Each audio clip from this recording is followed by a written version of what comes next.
আজকের দিনে দেখা গেল সিপিএমের বর্ষিয়ান নেতা উত্তরপাড়ার বিধায়ক প্রাক্তন তিনি অ্যারেস্ট হয়েছে আইন অমান্য আন্দোলন করেছে। সে নিয়ে বিরোধীরা বলছে বিজেপি সবাইকে চেপে দেওয়ার চেষ্টা করছে। আইনের মতন চলছে। এতদিন আইনের শাসন ছিল না, শাসকের আইন ছিল। এবারে আইনের শাসন এসছে, সুতরাং আইনের মধ্যে যে পড়বে তারই ব্যবস্থা আইনানুগ হবে। এখানে কারোর বিরোধীরা কি বললো না বললো সেটা ব্যাপার আমাদের কাছে কোনো গৌণ।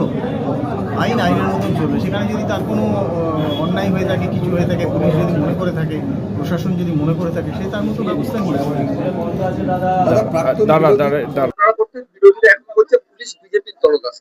আমরা কোনো অভিযোগ করতাম না। তবে আমরা সত্যিটা বলতাম, পুলিশ সত্যিই বিরোধীদের বিপক্ষে ছিল এবং যারা শাসক দল তাদের দরদার ছিল।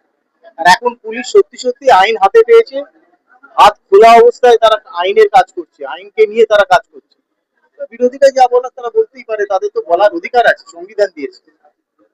आज आज सांसद को सुप्रीम कोर्ट ने बोला है जो एनसीपी में किया था उसके बारे में सुप्रीम कोर्ट ने राय दिया है। तो सुप्रीम कोर्ट अपना राय दिए हैं और एनसीपी और आईएनसीपी जो भी हो, वो तो हमारा बीजेपी का कोई संगठन नहीं है, तो हम क्यों उसके पीछे माथा पीछे करेंगे।